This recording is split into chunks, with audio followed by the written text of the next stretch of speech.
Hi, guys. How's everybody doing? Yeah, good, great. Love being here. By the way, John in his humility didn't mention that we have this Townsend Institute of Leadership where you can get a master's or a certificate in leadership or a master's in counseling or a certificate in counseling. Online, we go the whole way online. Guess who's going to be on our faculty with us? A guy named Henry Clout and a guy named John Baker. He'll be teaching with us. So we won't get anything done, but we'll have a lot of fun, and that's important. Let me tell you why I just love coming to see our summit.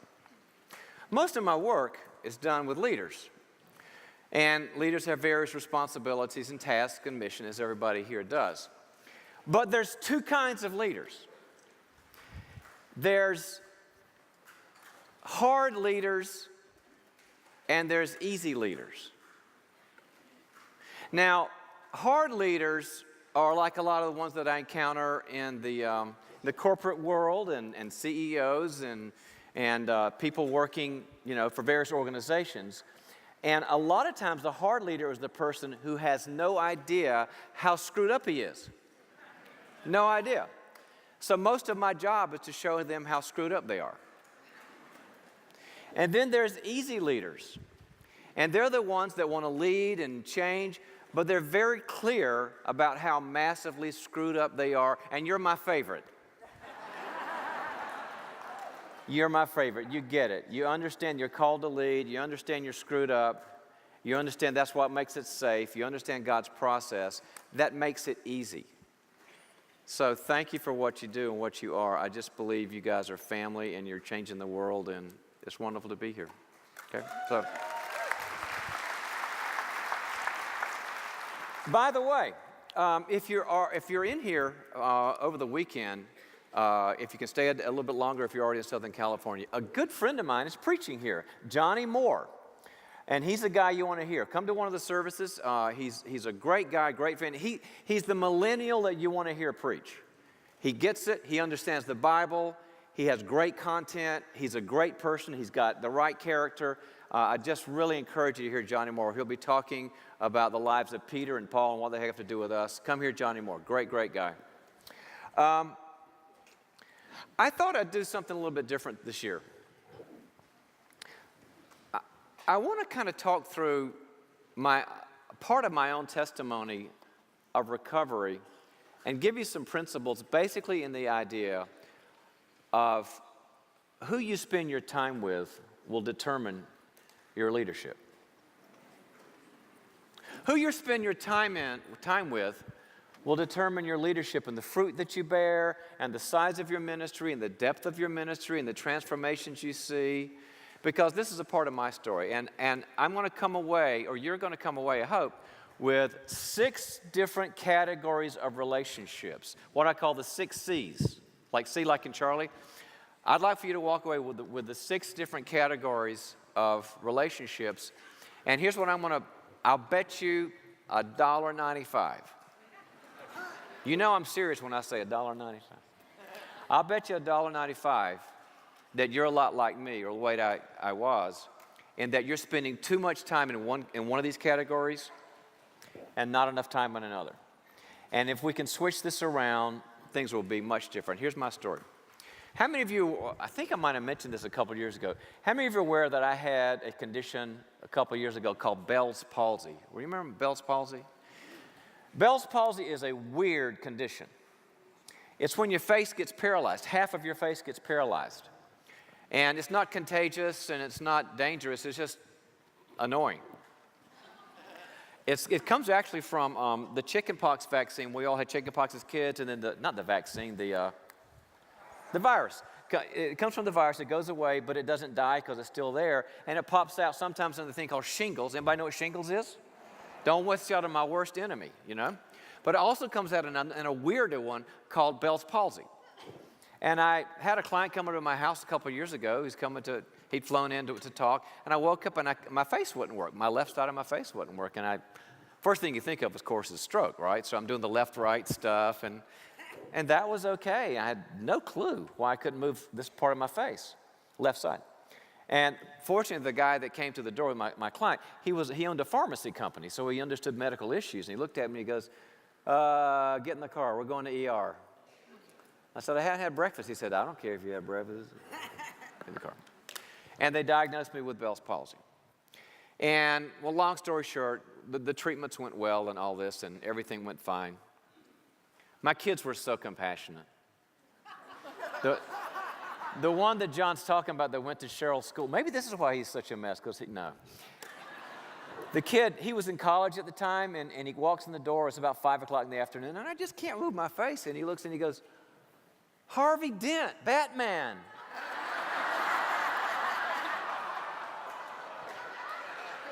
My compassionate son, Harvey Dent, Batman.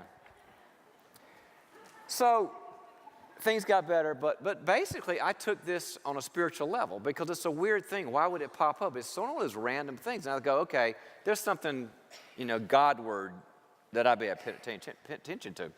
So I went to God and I said, okay, look, this feels weird and I want to do whatever you say, and I do not want to be Pharaoh. I don't want 10 plagues. I don't want frogs and blood and whatever it is. I don't want number 2. I get it. You're getting my attention with number 1. We're not going to go any further, so please help me. And I went to a friend of mine who's a really, really good close friend. She's very wise, and she said, I think that you are not accountable and you're out of control. And I said, okay, what's the next one? I didn't like it. I said, what do you mean? I'm a good guy. She says, you're a good guy, but you work too much and you kind of go too far. And I said, well, okay, I'm accountable. She said, who to? I said, well, God, my wife. She said, that's really a weenie answer. You can slide by with both. That's no good. And I said, well, I didn't like it. And I said, but I like my freedom. I like to work when I want to work and fly and travel and do 3 different companies all over the world in one day. I mean, I love that stuff. She says, I know, that's why your face is messed up. She said, I think you need a board of advisors. And I said, that sounds yucky. It sounds like accountability and having to answer to people. And I'm a freedom guy. She says, well, great. Do you want frogs or blood? So I got a board of advisors, and then they started working with me, and they sat around. I got these people that I have a lot of trust and respect for, and they're very good in business and very mature. And they looked at my schedule, and here's your travel schedule, here's your mission statement. They went, oh, you're out of control. I said, I don't like you guys either. But I didn't want frogs or blood. I've been with them a couple of years. Things got a lot better. My whole life got more in balance. I was just basically what you call a happy workaholic.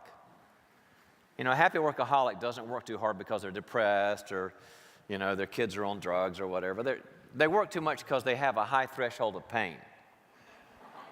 Like my Labrador retrievers, when we raise labs, and a lab can't feel pain. I mean, you can take a lab and throw it against the wall and go, oh, we're playing? Let's do that again. Throw me against the wall. And that's kind of me. I just don't know when I'm working too late or working too much. I don't know because I don't have a high threshold of pain. And so they got me under control, and you got to work less days, you got to work more strategically, leverage they got me more efficient, and they got a lot better. But what I learned from that was how much I needed that. I mean, I love freedom, I love autonomy, and I love all that. But I had to spend more time with the right people. So that's what I want to talk to you about, is my journey was the 6 categories. And what I found out is as I applied these 6 C's, letter C, to the people that I work with, ministry leaders, corporations, CEOs, executives, they'll go, I've got that one, I don't have that one, I got way too much of that one, and it gives you a way to look at your leadership. You know why? Because you guys don't have enough time. How many of you guys know that the job you have and the ministry you have, wherever you are in the world, how many of you guys know there's really not enough of you to go around? Right? Okay, the ones that didn't raise their hand, you think you're God, you're in denial, forget it. But the rest of us, We know there's not enough. There's always going to be a bigger need. It's just the way that God set up the system. There's always going to be a bigger need. Somebody's going to be turned away. Somebody you don't have time for it, right? So you're responsible and I'm responsible for who to meet with. Remember the last guy that, was in the healing line when Jesus was doing his healing and he had to walk away? And we don't know who that guy was, but he had to lead the crowd sometimes for other reasons. So here's the 6 C's, and here's how I lived with it on a testimony way, and I hope it's helpful. The first C is the coach. C for coach. And what I mean by that is that we all need these people in our lives who have an expertise we don't have. Maybe they're good at spiritual growth. Maybe your spiritual director would be your coach. Or a pastor would be your coach in following God. Or you might have a life skills coach to help you with, running the family. Or a business coach. Kind of that Yoda figure who kind of knows. I've got 2 or 3 coaches that are in various areas of my life. But here's the thing about a coach. You might pay them, you might not. But you're not there for them. They're there for you. It's not a 50-50 thing. It's not a mutual thing. It's not, how's your life, how's my life? It's you go to them because they're committed to you to give you their spiritual or emotional or relational or business or ministry or whatever coaching. They have expertise and they're there for you. And everybody needs a couple of these.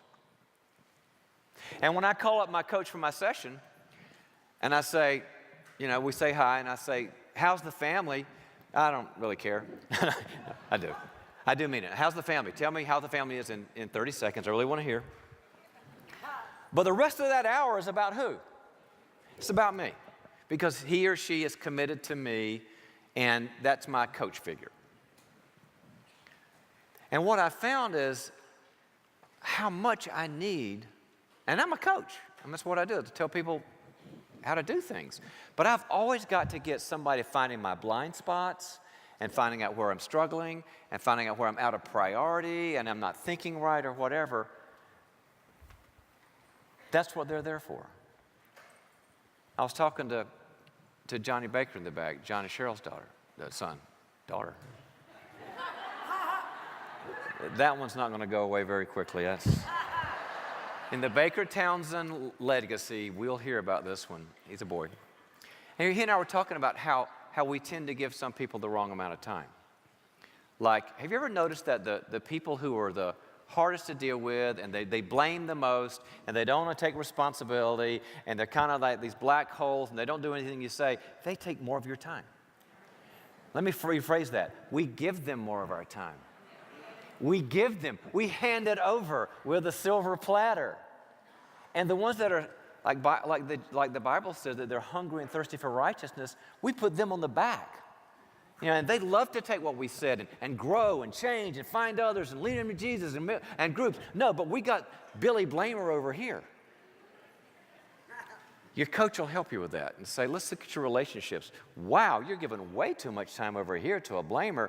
Here's some needy people that want to grow and change and they want to follow God and do it the hard way. The coach helps you there. The second C is what I call comrades. Comrades. And comrades are the people who are in the growth process with you. They want to change. They want to find God. They want to give up addictions. They want their internal life to grow. They want to have better relationships. They want to, have great families and have good self-control and feel better. And they're doing things about it.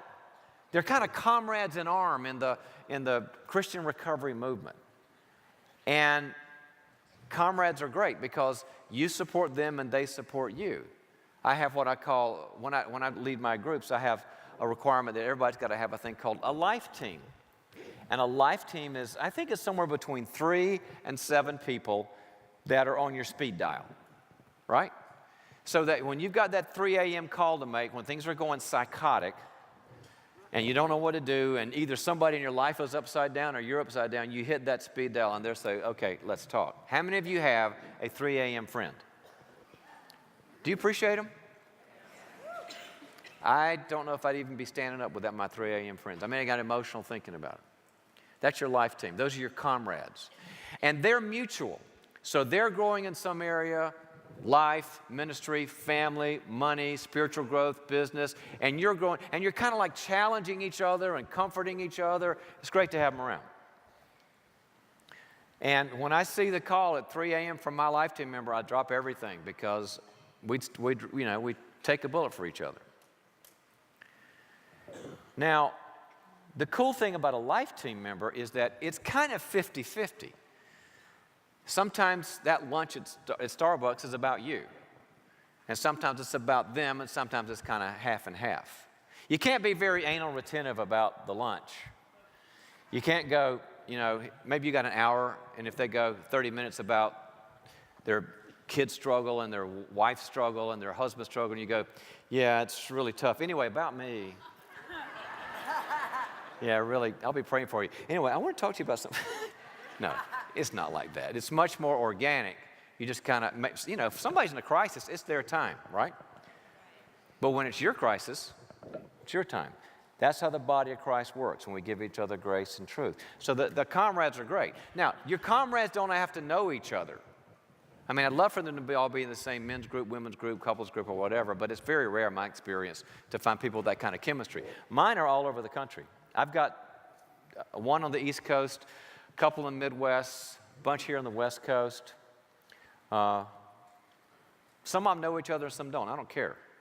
I just know they're the ones that have the same values and struggle, and they want to grow, and they changed my life. So we got the coach, or coaches, and we got the comrades. The third one is the casuals. Casuals.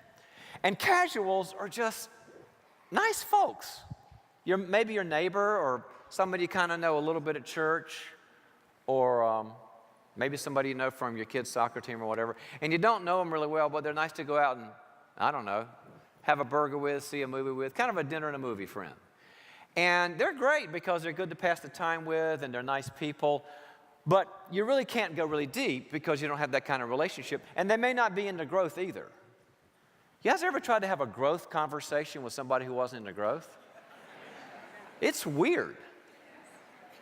You say, how are you doing? And you go, oh, man, I'm working on a program, and God's really showed up, and, man, I really acted out the other day, but I'm better now. And they go, and you say, how are you doing? They go, my kid won the soccer game. And they have no template in their brain for what we are.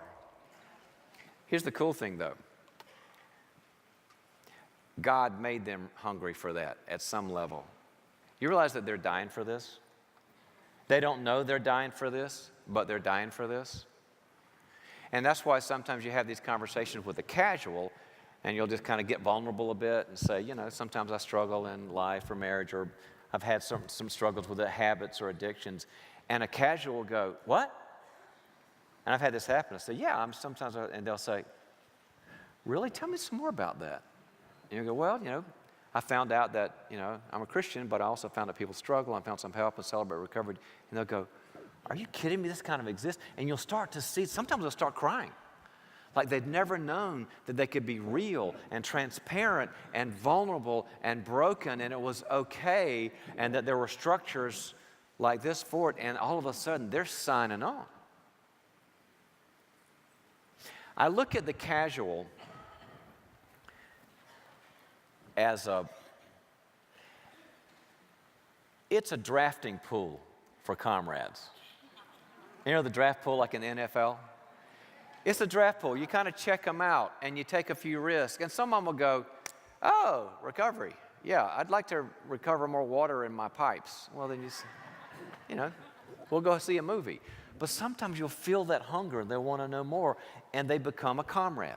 So look at the drafting pool as kind of, there's a potential there, and they're good folks. That's 3, right? The fourth one is care, C-A-R-E, care, like Care Ministries. Because this is a book that's going to be coming out, and the closest thing to this book right now is How to Be a Best Friend Forever. A lot of the concepts are in the Best Friend book. I want to make it easy to remember, because care, number 4, is about those people that you have compassion for that have nothing to offer you. Jesus said the poor you're going to have with you.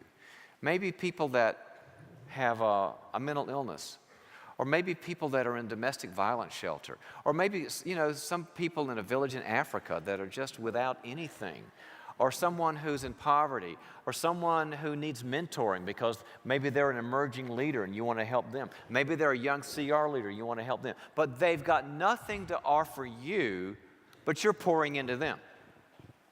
And care is a great thing. A lot of what you guys do is care, is you're with people who will never pay you back for the time, and they will never say, okay, I want to carry your burdens. They just can't. They're just too burdened down, and that's okay.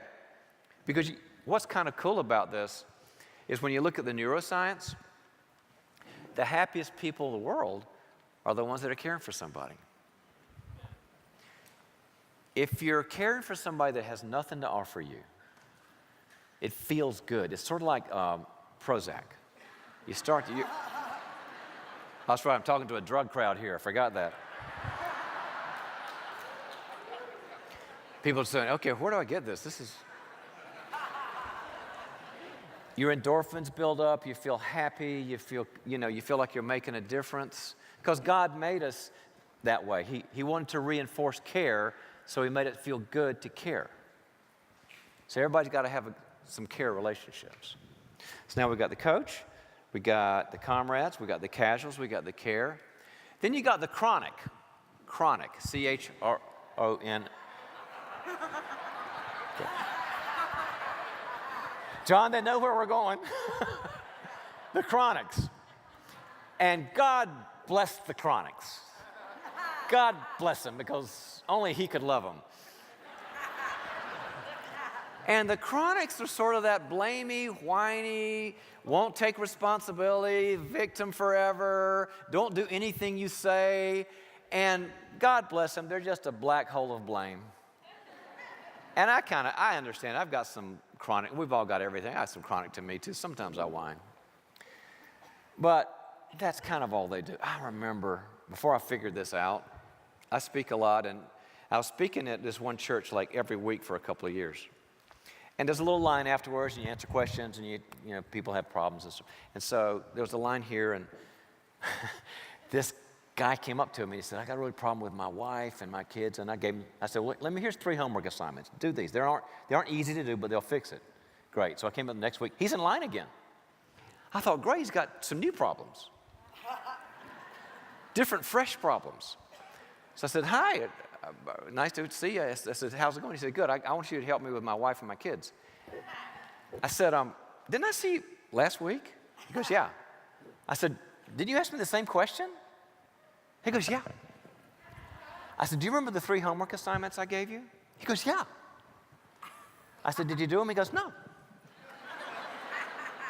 I said, so you kind of want me to answer the question? He said, yeah, just answer the question for me. And I said, tell you what, do the 3 things I said. I know this is new thinking.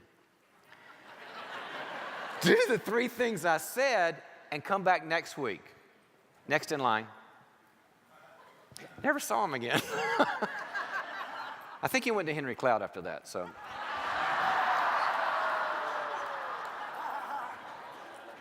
And Henry said the same thing, so he's kind of. Anybody ever had a chronic? God bless them. You're going to attract it because people they like your light, and they like your truth, and they like your grace, and they like your safety, but they're not bad people. They just kind of want to whine and not change, right? Okay. There's another category. Last one. It's the category called the contaminants. The contaminants. C-O-N-T-A-M-A-N-T-S. Contaminants. Like when you contaminate a system and the contaminants are kind of dark.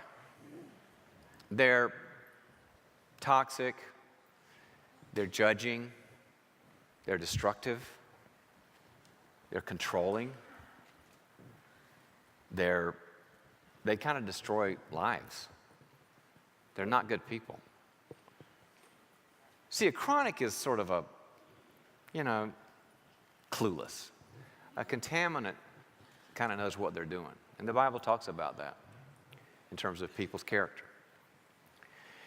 And with contaminants, what you need is lawyers and guns and money. That is not a long conversation over dinner helping them repent. That's protect yourself, your life, your heart, your money, your time, because they're not good people. They can change, but contaminants have to go through a lot of hurt and pain and reality to start to change. So here's my conclusion. I found out I was bottom heavy. Grow up. Where are they? I want to be top heavy. Because when you...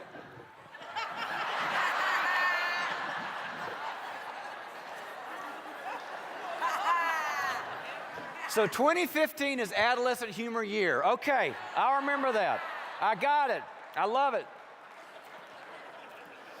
Because what I found out is that if you're going to lead, you've got to have more of the coaches, putting good nutrients and love and support and wisdom and kick your butt every now and then and be there when you fall down and hold you and love you and cry with you. Wisdom, right? You got to have more of the comrades who go, I'm struggling too. I'm so glad you're here. I'll call you. You call me. How's it going? You got to have a lot of casuals. Just good people to hang around and chill out with. We need chilling out. I mean, CR ministry is great. It's the best thing in the world, but it's a lot of work. You need the casuals. But what we do is we spend way too much time with care, chronic, and contaminants. In other words, if you don't build up the top three, especially the top two, if you don't build that up, you will not have the mojo to handle the bottom three.